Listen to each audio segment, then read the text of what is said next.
नमस्कार। अयोध्या से मैं सुनील पांडे और आप देख रहे हैं अवध ग्राम्य वार्ता।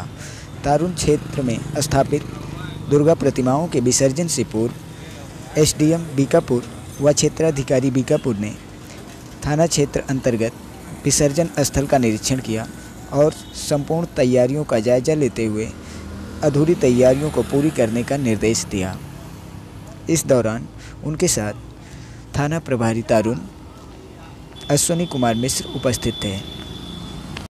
अयोध्या जनपद की खबरों से अपडेट रहने के लिए हमारे चैनल अवध ग्राम्य वार्ता को सब्सक्राइब करें। हमारी खबरों के बारे में जो भी आपकी राय है वो कमेंट के माध्यम से ज़रूर दें और खबरें पसंद आती हैं तो लाइक और शेयर करें।